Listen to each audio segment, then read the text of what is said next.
کبھی تھکنے لگیں، ٹوٹنے لگیں، مزید چلنا مشکل ہو جائے، نڈھال ہو جائیں تو کیا کریں؟ اوپر دیکھیں، مسکرائیں اور کہہ دیں اس سے تیری محبت مل جائے گی نا؟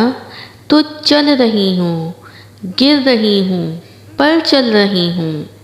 اگر تیری رضا میرے ٹوٹ جانے میں ہے تو ٹوٹنا اعزاز، بس اتنا کہنے کی دیر ہوگی کہ آپ کا دل سنبھل جائے گا۔ وہی بڑا سا پہاڑ اب محض چھوٹی سی پتھریلی رکاوٹ دکھنے لگے گا جس کو توکل کے قدم اکھاڑتے چلیں گے۔ گناہ کے دوران موت نہ آنا اور گناہ کے بعد توبہ کی مہلت مل جانا اللہ پاک کا بہت بڑا احسان ہے۔ جس کے ہاتھ میں تمہارا نصیب ہے وہ موضوع کا بادشاہ ہے اور اس سے بہتر کوئی مصنف نہیں۔ وہ کہانی کا ہر رخ جب چاہے جہاں چاہے موڑ سکتا ہے، وہ نصیب کا ہر لفظ بدل سکتا ہے اور زندگی کا ہر پہلو تمہاری چاہت کے مطابق بنا سکتا ہے۔ تم اس کی مان جاؤ، وہ تمہاری مان جائے گا۔ چہرے پہ پریشانی کیوں؟ دل میں سوال کیوں؟ کیوں یقین ڈگمگا رہا ہے؟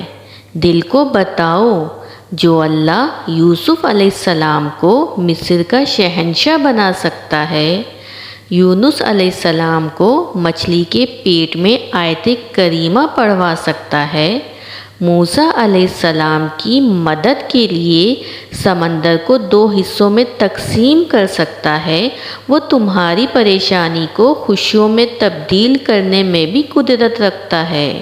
ذرے ذرے کی خبر رکھنے والا تمہیں کیسے اکیلا کر دے گا؟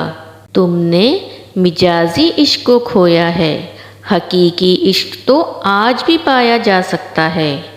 دور ہو گئے تھے اگر اللہ سے، وقت تہجد گڑ گڑا کر اسے منایا بھی جا سکتا ہے۔ قصہ یوسف پڑھو تو جان جاؤ گے، یقین سے تو بند دروازوں کو کھولا جا سکتا ہے۔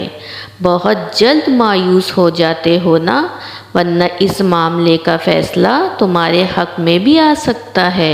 تمہاری قسمت کا لکھا تم سے کوئی نہیں لے سکتا۔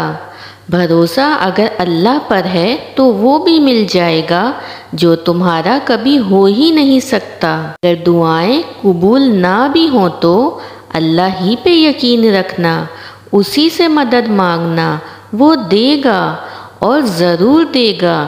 دیر صرف تمہاری بہتری کے لیے ہے۔ اللہ نے فرمایا، ڈرو نہیں، میں تمہارے ساتھ ہوں، سب کچھ سن بھی رہا ہوں اور دیکھ بھی رہا ہوں۔ تمہیں مان ہے نا اللہ پر کہ وہ تمہاری سنے گا؟ تو دیکھنا وہ تمہارا مان ٹوٹنے سے پہلے ہی تمہارے لیے آسانیاں پیدا کر دے گا۔